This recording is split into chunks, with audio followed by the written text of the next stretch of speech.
न धर्मेंद्र खे एॾी ताक़त ॾेखारींदा ई ठोचवण दी 5 माण्हू हीअं लमंदा था वञनि होॾे।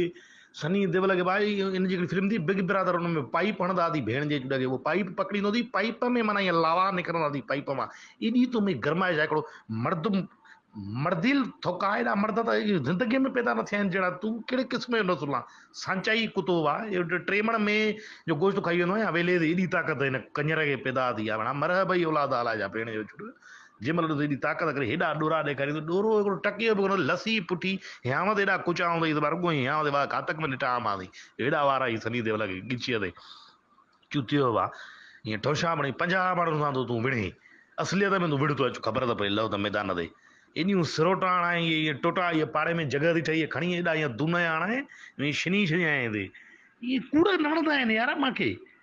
सनी देओल जी फिल्म थी या गदर, हुन में इहो भॻो ई हिते माई वठण आयो हुई, ॼण हिते विरहाइजनि थियूं मायूं, आयो हुई हुन अशरफ अलीअ जी धीअ खणी हुई, अशरफ अली असांजे भाड़ेयार हुन जी धीअ खणी हुई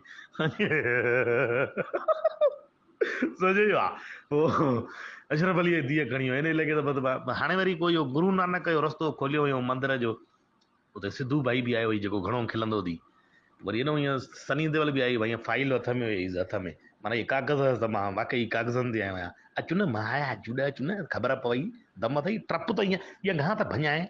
इहे फिल्मी ताक़त मूंखे तूं न ॾेखार, तूं हिकिड़ो थोको आहे पहिरीं नंबर जो, नलका पटिया थी प्लास्टिक जा न, मां आया तीताधारी अथव ईअं टूटियूं पटियूं एॾियूं हणंदो मां दून वारियूं पुराणियूं इहे लोहियूं संभाले रखियूं आहिनि कबाड़ियुनि लाइ। अला मासूम थी वेठो हुई, ॾिठो मां वीडियो, इमरान ख़ान बि बीठो हुओ गॾु, ईअं मासूम थी अशी पग हणी ऐं जैकेट पाए इज़त सां वेठो हुई, डोरा ढकियूं, बाडी न पियो ॾेखारई, ख़बर त फऊ हरामी आहे ॾिसंदो बेइज़तो कंदो, सम्झई न, चुपचाप इहो मासूम थी आई, मासूम थी हलियो हुई।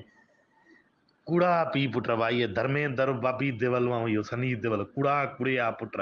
इन्हनि खे भाई एॾी ताक़त थी, मां त चवां थो कोई इन्हनि खे इंसान छो लथा आहिनि इहे इंसान कहिड़े हिसाब जा लथा आहिनि? इन्हनि खे धर्मेंद्र जी हिकिड़ी फिल्म थी गोली पकड़ींदो थी हथ सां, कुते जा पुट हिकिड़ा ईअं हणाए टीटीअ जी गोली त ईअं हथ वञी परते किरई, सॼी उमिरि गुई नथो थी सघे, काठ जो वधु ठराए जॾहिं काठी आहे पुट एॾा ॼणो हिननि खे एॾी हिननि खे ताक़त बाज़ थी विया आहिनि, इहे ताक़त बाज़ बड़वा।